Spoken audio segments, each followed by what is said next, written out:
So we are studying Masechet Sanhedrin. We are really in an inflection point in history. Stuff is going on. A lot of stuff we don't like, obviously. I know many of you are concerned about the release of the hostages and what that means, and a feeling really of despondency. I'm not commenting on that. I'll make a few comments. Actually, I will comment on it. Come to think of it, I know people want to hear what I have to say.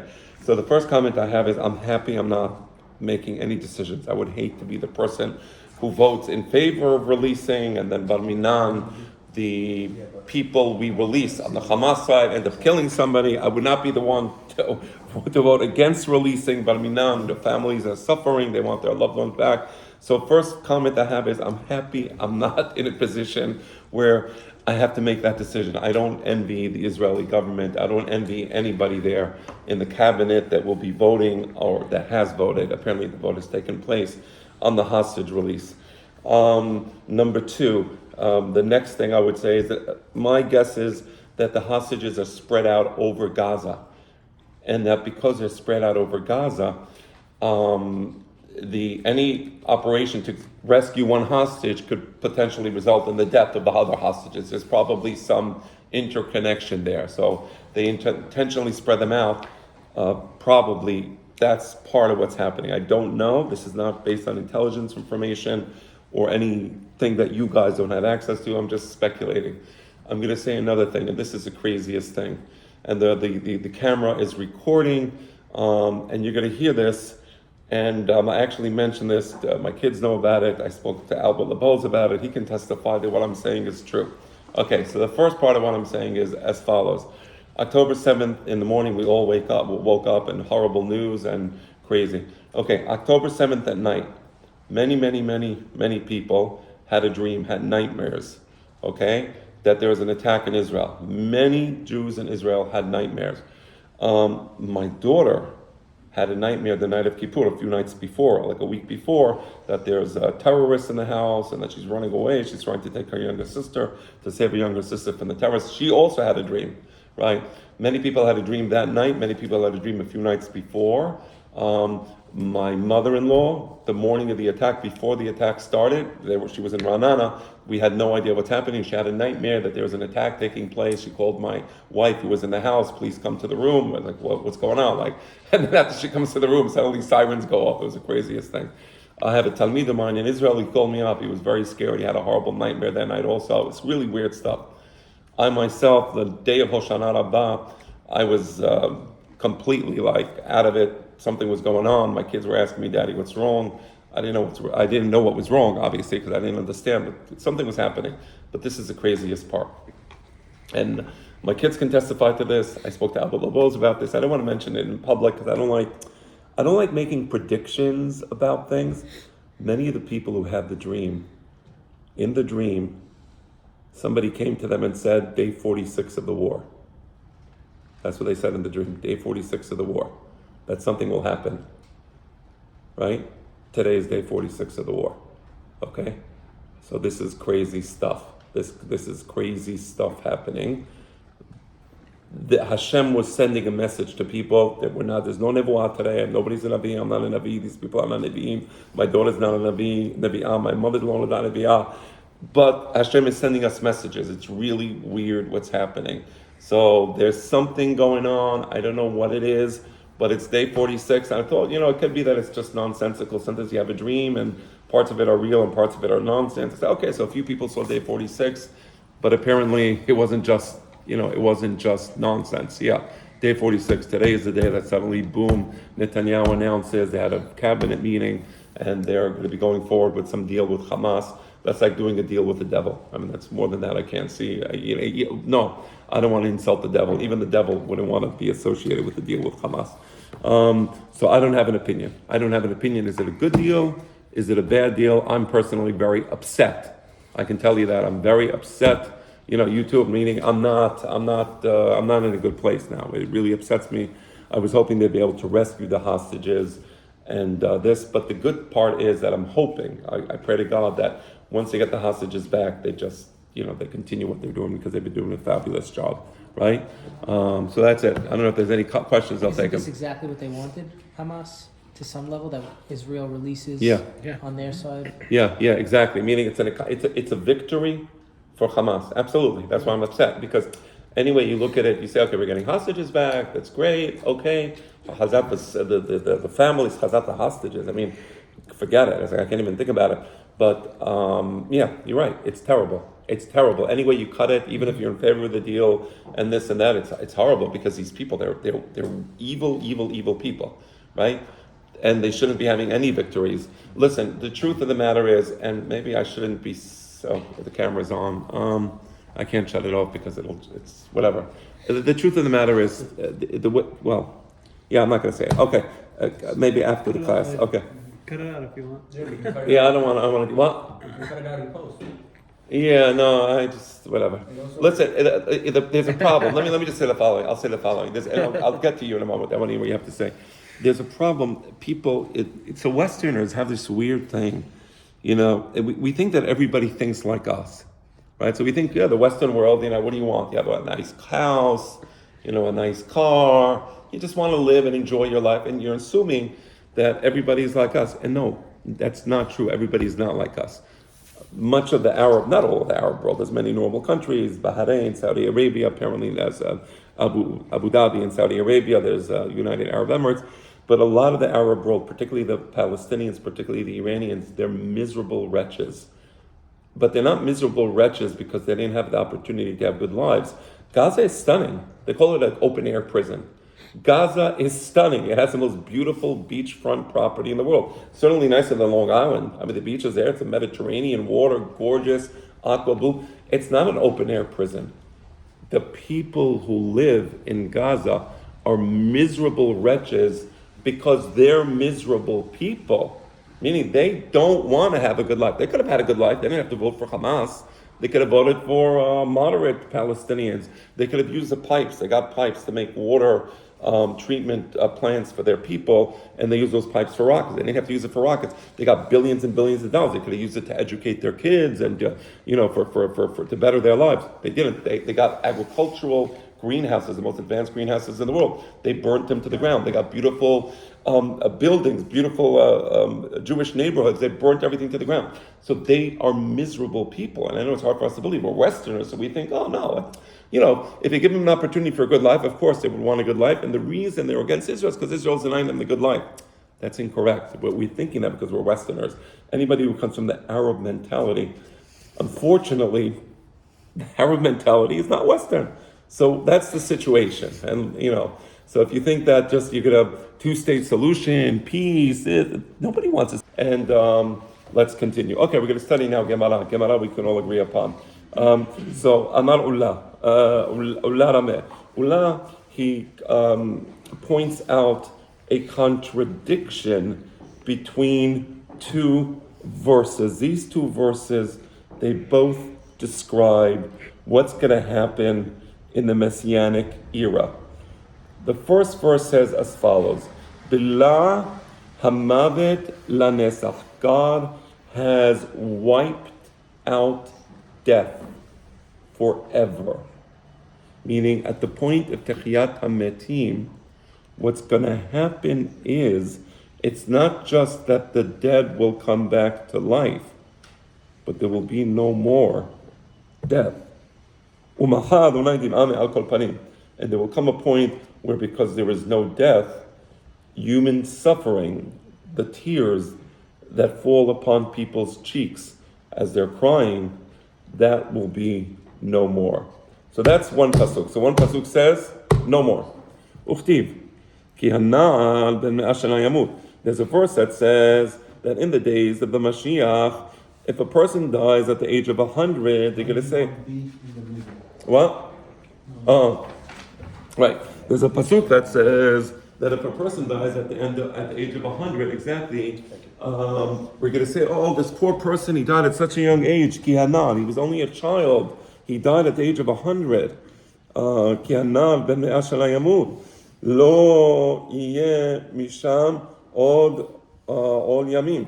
So that people will be living such long lives like they did in the days of Adam Arishon, that it's going to be like people will have such long lives that if a person dies at what we consider today an old age, will be considered a young age. So there's a contradiction in the two verses. The first verse says, no more. People will not be dying. The second verse says people will be living to very old ages. So which is it? La kashya. There is no contradiction. Khan be Israel, in referring to the Jewish people in the days of the Mashiach, they will eventually reach a point where death will be wiped out. Khan be'obdei kochavim.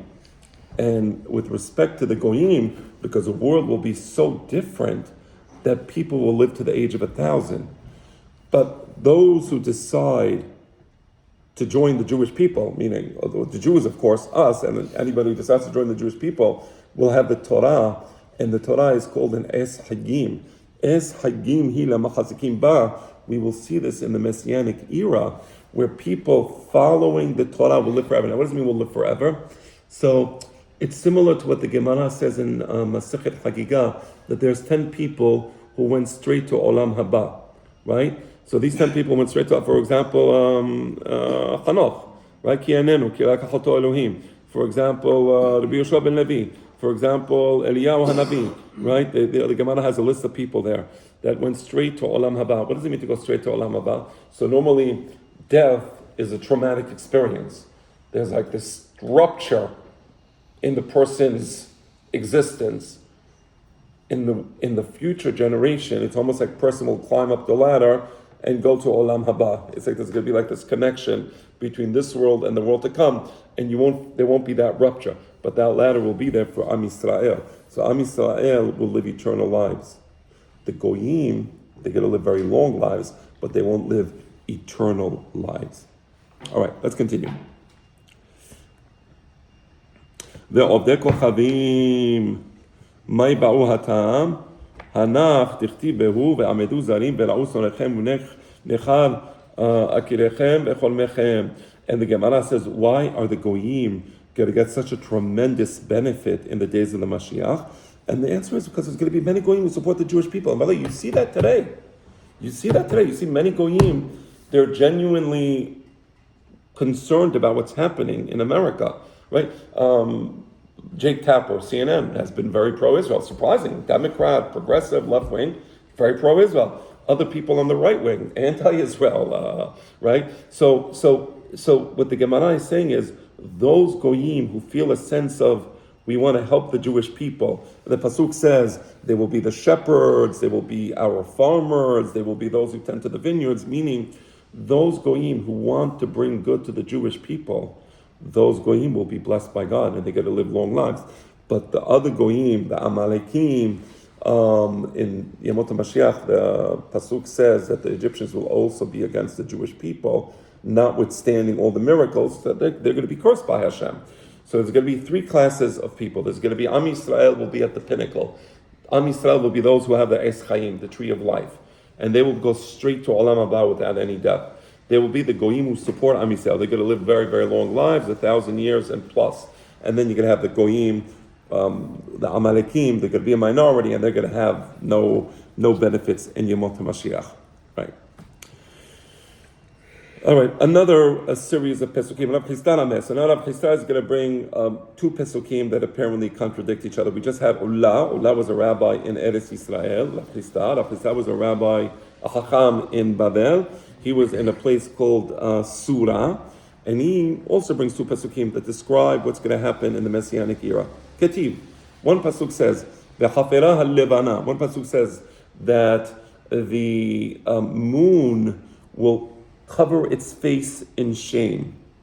Ubosha ha'chaman. Even the sun will be embarrassed. Ki malach Adonai Sebaot. Because God will establish himself and the presence of the Shekhinah will be so great. And the Pasuk continues over there. The Pasuk says that the presence of the Shekhinah upon the Tzaddikim will be so great that even the sun will be embarrassed, because relative to the light that comes out of the Tzaddikim, the light that will come out of the sun will be like negligible. That's one Pasuk. The second Pasuk says, Uchtiv, V'haya ola lebana ke'ola chama. The second pasuk says, "The light in the days of the Mashiach, the light of the moon will be like the light of the sun. Ve'or ha'chama yeh shivatayim ke'or shivat ha'yamim, and the light of the sun will be as bright as 7 times 7 days of the week, meaning 49 times more bright." So the second pasuk seems to suggest that there will be tremendous light coming from the moon. There will be tremendous light coming from the sun. The first pasuk seems to suggest that the moon and the sun will be embarrassed, right? So which is it? Let me explain to you first what these pasukim mean. Okay, it's talking about by light here. We mean like so. Right now, if I shut the light in this room and it was pitch black, and I told you, tell me where my camera is. Can you see my camera? Anybody can see? We can't see, right? I tell you, okay, can you find me the book of Melachim? We can't see. So light enables you to see. Wisdom enables you to understand. People who don't have wisdom live in darkness. Intellectual darkness is a type of blindness. When the parasha that we read on Shabbat says that Yitzchak was blind, he was blind, Chazit, as he grew older, but he was also unable to see the truth. What wasn't he able to see? That is between his kids, yeah. That his son, Esav, was a Rasha.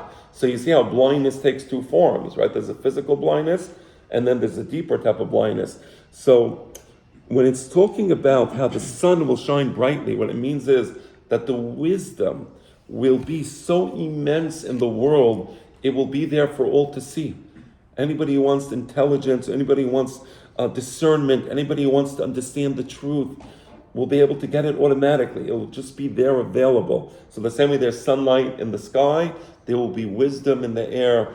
And the Navi actually says that Nevu'ah will be like rampant. People will be getting Nevu'ah. Even young children will be getting Nevu'ah. That's the level of wisdom that there's going to be. So that's what it means when it says that the sun will be bright, that the moon will be bright, meaning the sources of wisdom will be simply immense. We can't understand what that world is going to be like. Nevertheless, the first pasuk says that the moon is going to be embarrassed, that the sun is going to be embarrassed. The second pasuk says the moon is going to be bright and shining. Okay, la kashya. Kan yimot haMashiach, kan le'olam haba. The second pasuk that's talking about how crazy the light is going to be is talking about yemot haMashiach. It's going to be immense. There's going to be such wisdom. But then when we get to the second stage is referred to as Olam Haba, as the world to come, not the world that we go to after we die. Olam Haba here in the Gemara, it means the next stage in humanity in this world. We call it the world to come because the world will be so transformed after Yemot HaMashiach that we can't even understand what it's going to be like. That's why we call it the world to come. So in the world to come, meaning after Tehiyat HaMetim, there's going to be light coming from the Tzaddikim. And the light coming from the Tzaddikim will be such that even the sun and the moon will be embarrassed. Meaning, it's going to be beauty surrounding the Tzaddikim in their wisdom. You know when Moshe Rabbeinu came down from Har Sinai, what did we have to do? He had to wear a mask. Why? Because there was so much light coming from him. So in Yemot HaMashiach, the Tzaddikim are going to have the light similar to Moshe Rabbeinu, which for us would be blinding light, but people will be advanced and they will be, this is beautiful, even more beautiful than the sun. So that's the idea of the sun being embarrassed in the days of Olam Haba, in the second stage, where it will be. Now there's also a pasuk that says, a beautiful pasuk in Yehezkel, that in the days of, after the Mashiach, when the Tzaddikim will be studying Torah at night. Now, in the days of the Moshe Rabbeinu, there was an ananei kavod coming over Ohel Moed, right? So over the tent, there was these beautiful fog, clouds of Shekhinah. It wasn't regular fog, it was a cloud of the Shekhinah, the presence of God. So it's in the Yemot HaMashiach, when the Tzaddikim will be studying Torah in their houses at night, you're going to know it because there's going to be ananei kavod coming to the houses of the Tzaddikim. So that's what this is talking about. It's talking about a complete transformation in all of humanity, but especially Am Yisrael. We will be at such a high level of Kedusha that a person is going to be studying Torah, Sadiq, Chacham, studying Torah at his house at night, and there will be Ananei Kavod descending upon his house, right? I don't know if you remember, once I spoke about Ivki When I gave a derasha on this, and I mentioned his name in this context. All right, you were probably young, maybe you're probably 2 years old. All right, I'm sorry? Is that the Or Ganuz? Yeah, that's the Or Ganuz. That's the Or Ganuz Asadikim Le'atid Lavo Misheshet Yemei Bereshit. That Or Ganuz is going to be revealed to the Sadikim. Exactly. And that's when the sun is going to be embarrassed, because the Or Ganuz, the light from the first day of Bereshit, is so unbelievable that like the sun gets embarrassed from that light. You understand?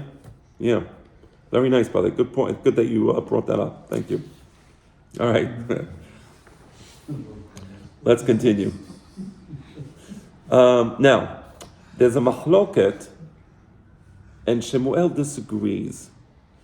ולשמואל דאמר, אין בעולם הזה לימות המשיח, אלא שיבול גלויות בלבד. Shemuel says, you know what's going to happen in Yemot HaMashiach? He's saying all these miracles, all this special light. He says, the main thing of the Mashiach is Sha'bud Galuyot.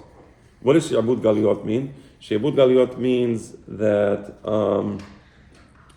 right now the Jewish people are subjected to the various Gentile nations. Meaning, let's be real. I'll give you an example. I said before that if Israel, off the camera, I said something, how Israel should have reacted. I'm not going to say it on the camera. But obviously Israel can't react like that. Okay, I mean, let's be real. I'm not the Prime Minister of Israel, and it's very easy to sit here and say, oh yeah, Israel should boom, boom, boom, boom, boom. And yeah, right, you're not the Prime Minister. Say it, say it all you want. Right, once you're there, you have a responsibility for the people. So why wouldn't Israel, let's say, play Vladimir Putin? And the answer is because the world won't tolerate it. We are dependent to a certain extent upon having relationships with other countries in the world. Every country in the world is dependent upon relationships. Even Russia, Vladimir Putin, he has relationships with North Korea, or supplying it with some military technology, he has relationships with China, right? No country is independent. Now, Israel is on a very low, I don't want to say very low place, but it's not America, it's not China, it's not Russia. Israel is somewhere, let's say, in the middle. So it's subjected, so we can't do whatever we want to do. When the Yemot HaMashiach comes, Israel will be at the highest level.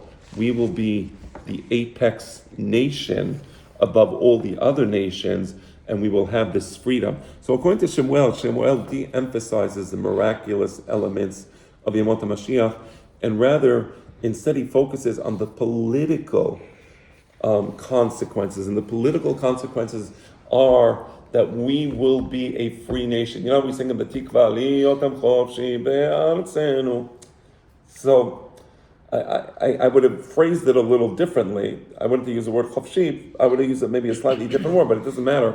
The idea is aligned with the thinking of Shemuel. We want to be a free nation, meaning a free nation is a nation that decides for itself what it wants to do. Now, America, for example, America probably is now at the apex, has been the apex, let's say, for 100 years, or after World War II. So America can do whatever it wants to do. That means they're chofshim. Very few nations in the world have that. In the Yemot HaMashiach, we will truly be a free nation. And it says that the Mashiach, one of the things he's going to do is, and Harambam writes this, of course the Mashiach will build the Beit HaMikdash. We know that the Mashiach will fight a war in Israel, and the war of Gog and Magog. He's going to be the one, because Gog and Magog is going to be entering Israel, and they're going to take over Jerusalem. The Mashiach is going to be the one who turns the war around. By the way, this craziest thing, there's a midrash that says that Gog and Magog is going to start where Melech Paras mitgareh im Melech Arabia. Now, I heard a rabbi talking about the other day, and he wasn't sure, what does that mean? Now, Melech Paras is Iran. You know that Paras is Iran. Arabia is Saudi Arabia. Now, part of the reason this war started now with Israel is because Saudi Arabia was about to sign the Abraham Accords with Israel, and that would have isolated Iran, right? So one of the reasons this attack took place is because they wanted to break that bond that was developing between Israel and Saudi Arabia being a Wahhabi Muslim country. Iran being a Shiite Muslim country, they hate each other's guts since the death of Muhammad. They've been fighting each other and massacring each other. By the way, people always say, like, how Israel, we're mean. Since 1948, you know how many Arabs were killed in wars in the Middle East? 11 million. Do you know what percentage of that 11 million were killed by the state of Israel in wars? 0.03%.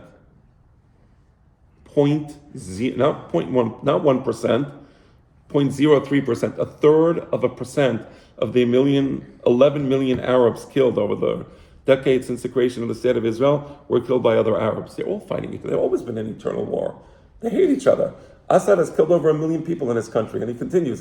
He goes into houses, kidnaps children, gases them to death. Who knows what he does? He puts them in dungeons, right? The Houthis in Yemen, they've killed at least 100,000 in Yemen. It's insane what's happening in the Middle East. So they've always been in these wars. So the Midrash says that at the eve of Gog and Magog, Melech Paras, which is Iran, will have an issue with Melech Arabia. And the rabbi giving this class didn't know it's Saudi Arabia. It's obvious if you know what's happening. Saudi Arabia. And there is this conflict going on between Iran and Saudi Arabia, which spilt over into Israel. And it's part of the larger conflict of China, Russia, right? Russia wanting to take over Ukraine. And obviously America and the Western world doesn't want Russia to take over Ukraine because Russia is not planning on stopping in Ukraine. You know that. Russia's not interested in Ukraine. I mean, it is interested in Ukraine because it's all the wheat. It's one of the most prolific areas of wheat in the world. So Russia doesn't want Ukraine. I'm not saying they don't want it, but they want to have defensible borders. So they're going to go all the way to Poland. That's their plan. And that's why America is trying to stop them, because America does not want Russia to take over Eastern Europe. So this is part of a larger war. So the Midrash says that when you see Persia and this Arab country, like having this conflict, you're in the beginning of Gog and Magog. So the Mashiach is the one. Well, you know what Gog and Magog is? Gog and Magog comes out to the number 70. The Gematria of Gog and Magog is 70, meaning that the 70 nations of the world, if you take that literally, will go against Israel. And then the Mashiach is the one who's going to defend Israel, and then Israel will truly be a free nation, because the Mashiach will turn Israel with Hashem's help, of course. He's a military man. He's a military man, exactly. Yes, 100%. And Harambam, that's where Harambam understands that. Harambam says the Mashiach is a person who knows how to fight the war. He's a political leader, intelligent, good, like David HaMelech. What was David HaMelech? David HaMelech was a great warrior. He was a Sadiq. We're not saying he wasn't a Sadiq, of course. And of course the Mashiach will be a Sadiq. But that's He's not a Nabi. He will become a Navi also. But the main qualification, can I tell if you're a Navi? Can you tell if I'm a Navi? But I can tell if you're a great warrior. Meaning the proof of the pudding is in the making. The way we're going to determine the Mashiach is he's the one who's going to rescue the Jewish people from Gog and Magog. He'll be a great military leader. On top of that, yes, he will be Gadol Hador, of course. But if all he does is yeshiva and he knows nothing about war, can't do it. He has to be in the army. Now today in Israel, Baruch Hashem, you have a lot of good boys in the army, and you see what's happening there. It's just unbelievable. Yesterday I saw 2 houses in Gaza that you put a mezuzah on it. They had a big ceremony. It's unbelievable. It's crazy what's happening. They're going to build a mikveh there soon. I don't know what the next step is. It's crazy. So you see these boys, they're good. That's material. That's Mashiach material. Mashiach material are these boys who believe in the Torah. They go out and they fight the wars. And, it gives us hope. So Shemuel is saying, the point of Shemuel is that the main emphasis of Yemot HaMashiach is the Shi'abud Galiyot, the military victories of the Mashiach, which will free the Jewish state from subjugation to other states. Yes, sir? When we speak about Mashiach, we're talking specifically about Mashiach by David. Yeah. Can you, because I'm just very confused about the aspect of Mashiach ben Yosef. Can you elaborate a little bit on that? I will. Just give me one moment. I do want to elaborate. I just want to finish this thought of Shemuel. So according to Shemuel, who says that the Mashiach, or Yemot HaMashiach, will be that the state of Israel is free, will be the apex state. What is the difference between the 2 Pesukim, which one Pasuk says that the light of the sun will be embarrassed, and another pasuk says no, that the light of the sun will be immense. And the answer is kan b'machane tzadikim. If you go to the place where the tzadikim are studying Torah, That's going to be the place where there's going to be the light of the sun will be bright and shining brightly, and the light of the moon will be bright, because the tzaddikim will represent the wisdom of the Torah, and there will be such brightness in the world from their wisdom. But when you go to the Bet HaMikdash, it's going to be such a special radiance in the Bet HaMikdash that all the other light that you see is going to be embarrassed in the presence of the Shekhinah that will be in the days of the Mashiach, right? So even Shemuel agrees that there's going to be this special light, but he doesn't go as far as to say that the world will change and that there will be these miracles where people will live forever. Shemuel takes a slightly different approach, but be that as it may, you want to know. So when the Mashiach comes, there's four elements to the Mashiach. There's Eliyahu Hanavi, there's Kohen Sedek, there's Mashiach ben Yosef, there's Mashiach ben David. So Mashiach ben Yosef is the Mashiach who's going to come from the tribe of Yosef, right? Because the Mashiach has to come from the tribe of David HaMelech, right? He has to be a straight descendant of David HaMelech. So it has to be Shevet Yehuda. So Shevet Yehuda, the pasuk says, Gur Aryeh Yehuda. Yehuda is a lion. A lion isn't afraid of anybody, right? They just go out and they attack. Brother, you see, and again, the new soldiers in Mamash, you see Gur Aryeh Yehuda, you see it. They're not afraid of anybody. You know, like my son is telling me, like their unit, like his unit, they're like, and all of them, they're like lions. They don't care. They're not like, I think, going to like Gaza, you're like kidding me. I'm like, oh my gosh, like it's terrifying. These guys, they don't care. They're lions. Just let them out, and they'll devour the prey. Right? I saw this wedding. I'm like looking at this wedding. This Chayal just came out of Gaza to get married to this Kala, and they're both in the wedding, and the Kala is like this, and he's like that. They're both very good looking, very handsome. And I'm like, looking at, I'm thinking, your husband is going back to Gaza right now. Right now, he's going back to Gaza. She's like, they're all crazy. These people are lions. You see, Gur Aryeh Yehuda, right? So David HaMelech was a Gur Aryeh, right? He's from Shevet Yehuda. He was a warrior. He wasn't afraid of anybody. The Mashiach ben David is going to be that. But before Mashiach ben David, there's going to be Mashiach ben Yosef. So Mashiach ben Yosef is going to be from the tribe of Yosef. Now, what's going to happen with Mashiach ben Yosef is, in Gog Magog, he's going to be fighting the war. He'll be fighting the war first. He's going to get killed. The pasuk says that he's going to get stabbed. This is in the book of Zechariah. And then when he gets stabbed, everybody's going to be crying. So that's Mashiach ben Yosef. The Mashiach ben David comes after Mashiach ben Yosef, and he turns the war around, and then he's the one who ultimately, defeats the enemy. Now, how are we going to know who Mashiach ben David is? So many different, opinions, and can't reach an agreement on that. Eliyahu Hanavi comes. There's going to be a day where Eliyahu Hanavi is going to come to the Jewish people and tell them, get ready, tomorrow, the day after, there's going to be a terrible war. Who knows? I don't know what exactly he's going to be warning about. It says, Hineh anochi sholeach lachem et Eliyahu Hanavi lifnei bo yom Adonai hagadol v'hanora. The pasuk says, I am sending to you Eliyahu, and he's going to come to you before this terrifying day to warn you about that. So Eliyahu Hanavi will be there, and he's going to warn us about what's about to take place, and the people will make teshuvah, and the people who make teshuvah will be saved by God, and then the Mashiach will come and he'll tell us who the Mashiach is. Eliyahu Hanavi is one who introduces the Mashiach to us, because the Chachamim say the Mashiach is going to be completely unexpected.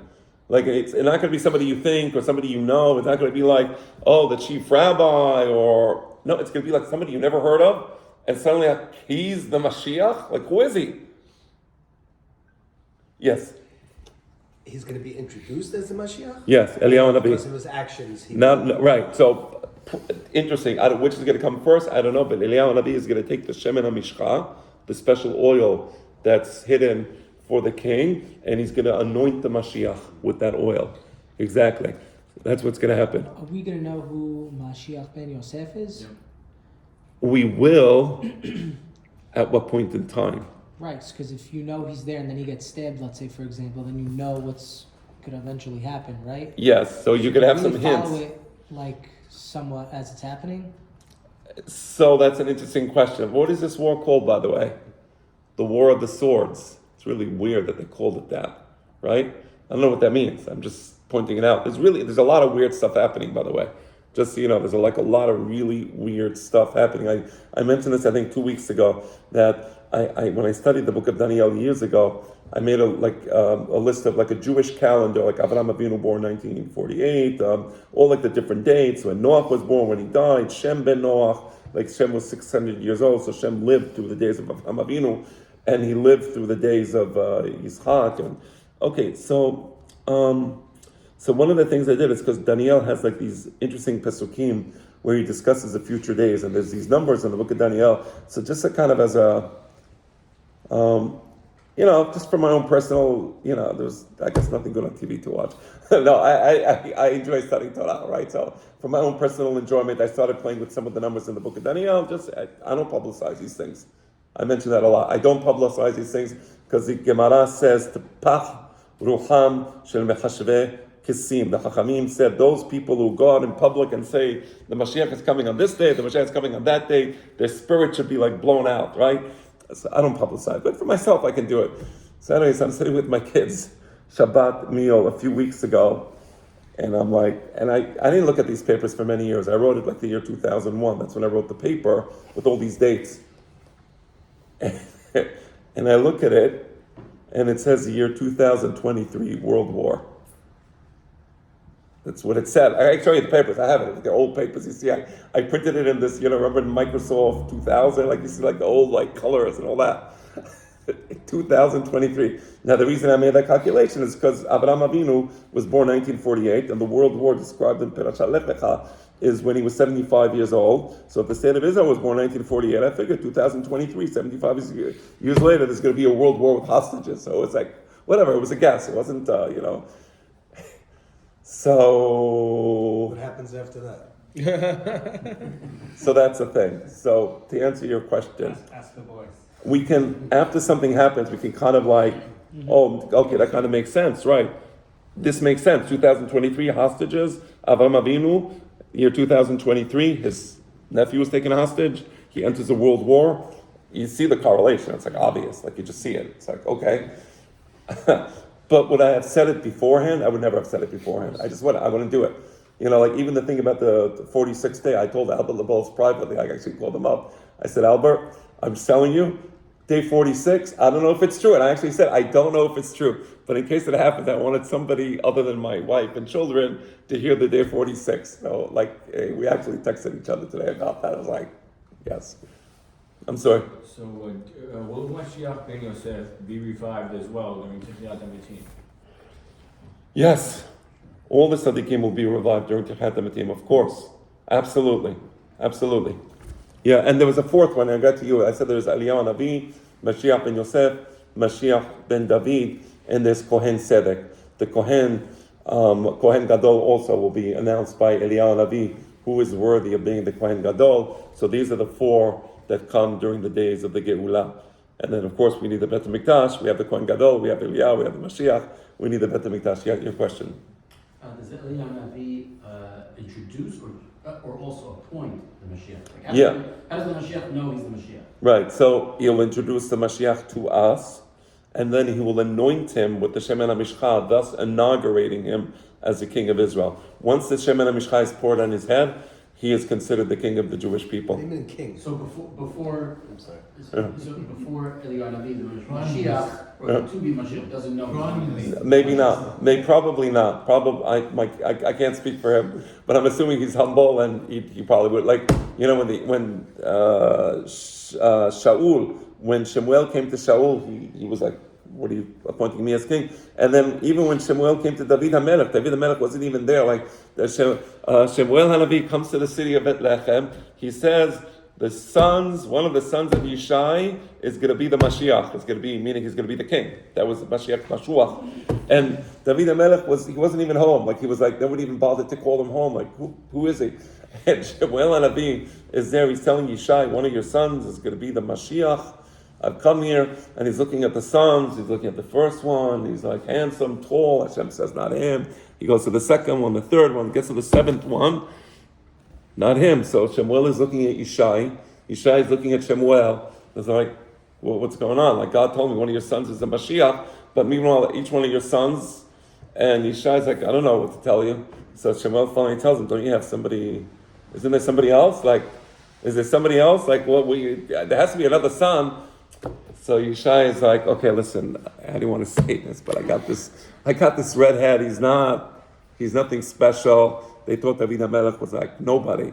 So they put him out in the desert with the sheep to just take care of the sheep, far away from the city, where they don't have to be embarrassed by David. And he says, well, bring him. I don't know. Shemuel tells it, bring him. So they go, they got David HaMelech, and Hashem on the spot tells him, this is him. This is the king. We take out the oil, put the Shem on Mishkan on his head, and they appointed him as king on the spot. Now, I'm assuming it's going to be the same thing with the Mashiach. That's why the Chachamim were saying, nobody's going to know who the Mashiach is. It's going to be a complete... It's gonna be a redhead? I don't know. I don't know. You have both. Oh, yeah. Nice. Redhead. Okay, that's it. Boom. Okay. We don't know. We know David HaMelech was a redhead. Is the Mashiach going to be a redhead? And then Yodea, we can only guess. Yes, Jeff, you had a question? But you said king. Is that prime minister? Yeah, exactly. It's going to be a king. Because king? I'll tell you what. A king in the sense of, listen, it's not going to be a dictator, ruthless dictator, but he will be a king. He will have the power of a king. And honestly, we get so easily fooled by politicians that oftentimes when we vote for someone, it's very rare that we get what we voted for, right? Think of this election. So America is a democracy, and thank God for that. I think that's the best system, other than the system of Mashiach, which I'll explain in a moment.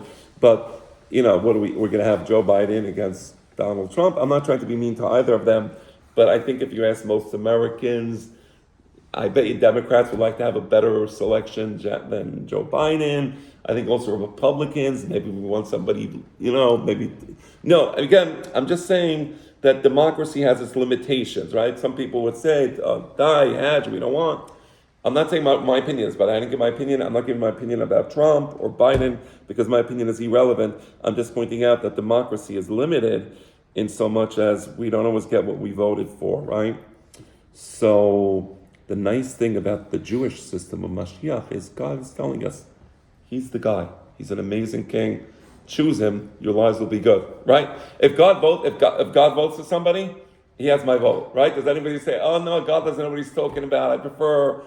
No. If God tells us the Mashiach, this is a Mashiach, he's going to win your wars, he's going to be an honest, good leader who cares about the Jewish people, that's it. I'm good with that system. But we still have to go through a transformation of being a king, we haven't had a king Right, it's going to be, over 1,000 years. if How you is live, that going to go down? if you live 5 minutes in Israel, you'll say anything is better than the current governmental system in Israel. Anything. It's like ridiculous. I have my daughter-in-law, she's in the north, she's a medic, she's an army medic, she's been drafted, so she's an army medic. She's living in a tent filled with water because it's been pouring rain in the north. Her whole tent is mud. You can't get waterproof tents. I mean, come on, it's like, no, we can't have waterproof tents. It's like 5 minutes in Israel, just 5 minutes.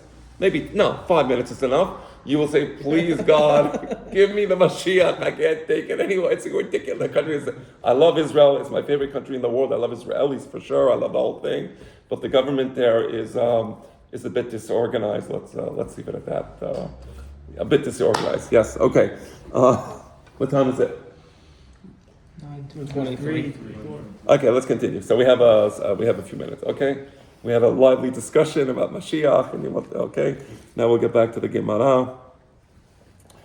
Ravan Ameh. So now we're going to have Rava doing the same thing that Rav Chisda did and that Ullah did. Namely, he's going to bring two Pesukim that apparently seem to contradict each other. One Pasuk says, Ani, Amit, Va'achayyeh. One Pasuk says, I, God, I have the power to kill, meaning to take away somebody's neshama. I have the power to bring somebody back to life. That's one pasuk. Uchtiv. The continuation of the pasuk says, Mahasti. God says, I have the power to hurt, to wound somebody. Vani alpa, and I have the power to cure them. So the two pasukim are apparently contradictory, because according to the pasuk that says, I can wound and I can heal, that seems to be the limit of his power. Whereas the first pasuk says, no, I can even kill and bring back to life, right? So which is it? Is it that you can kill and bring back to life? if that's the case, don't tell us that you can wound and cure, because, well, if you can bring back to life, of course you can cure. So these two Pesukim apparently seem to not flow well together. Amar HaKadosh Baruch Hu, Ma she'ani memit, ani mechayeh. V'hadar, ma she'machasti, v'ani erpa. God says as follows, you should know that I have the power to kill, and those that I kill, I will one day bring back to life. And then, once we live in the generation of Techiyat HaMetim, when there is no more death, at least for the Jewish people, as we saw before, what's going to be the situation then? If Billah HaMavet LaNesach, we said before there will be no more death, then you're going to have people, Mahasi, people will have some injury. Person got, I don't know, fell off his bicycle, he injured himself. I'll cure them. So Ani Amikva Achayeh is setting the stage for Mahasi V'Ani. Because I brought people back to life and there's no more death, what's left? Only to heal the sick, and I will heal the sick. Tanur Banan. And there is a similar beraita where the Chachamim jointly say the same idea. Ani Amit V'Achaya, they bring the same pasuk. I, God, have the power to kill, I have the power to bring back to life. Yachol shetehem ita be'achad v'chayim be'achad. And maybe you would say when it says Ani Amit V'Achaya, what it means is God is saying sometimes I kill some people, and even though I kill some people, but I bring other people into the world. So 10 people die, 10 people are born. 10 people die, 10 people are born. Maybe that's what the pasuk means. Maybe it doesn't mean that God brings back to life the same person that he killed. How do you know that when it says Ani Amit V'Achayeh, the pasuk means I kill, and then the same person that I killed, I bring him back to life? Maybe it's another person, right? All right? Kederech Shalom Reg, that's the way the world works. You go to a hospital, some people in the hospital, they die. Some people in the hospital are born. How do you know it means that? How do you know it's talking about Techiyat HaMetim? Tilmod Loman B'Chasi V'Ani Elpa. That's why the second half of the pasuk says, I wound and I cure. When God wounds a person, he cures that person. The same person is the person that's cured. So when the pasuk says, I kill the person, it's talking about the same person. So the same person I wound, that's a person I cure. The same person I killed, that's a person I bring back to life. Mikan, and here we see explicitly in the Torah that Techiyat HaMetim is explicit in the Torah. It says, Ani Amit V'Achayeh, explicit right there in the Torah. All right, Tanya. Tell me when we get to 9:29. I don't have a watch. I am completely this 9:28. 9:28. Okay, one more statement. How do we know that Techiyat HaMetim is in the Torah? Again, we have all these pesukim. We already brought many pesukim to support the idea of Techiyat HaMetim. But he brings another pasuk. Shene'emar az yashin Moshe b'nei Yosef shirah hazot l'Adonai. The pasuk says, then shall Moses and shall the Jewish people sing this song in the presence of God. Now it's talking about Shirat Hayam. When there was Kiryat Yamsuf, God split the Red Sea. The people walked through. When they got to the other side, they sang the song. But if you look at the first pasuk, it says, as Yashir, shall sing. Shar, it could have said, then they sung in past tense. Shar lo ne'emar. Ela Yashir. It says Yashir in future tense. Mikan l'tchiyat hametim min Torah. Here we have the idea that there will be Techiyat HaMetim, and one day the Jewish people who were in Kiryat Yamsuf, all those people, most of those people died in the desert. They never made it to Eretz Yisrael. Moshe Rabbeinu died in the desert. Aaron HaKohen died in the desert. Miriam HaNeviah died in the desert. All these people, they died. As Yashin Moshe, in the days of Techiyat HaMetim, these people will come back to life and they will be singing the same song that they sung in Kiryat Yamsuf. They'll be singing the song in Yemot HaMashiach. Rabbi Hananya ben Akashya Omer, עשה הקדוש ברוך הוא לזכות את ישראל, לפיך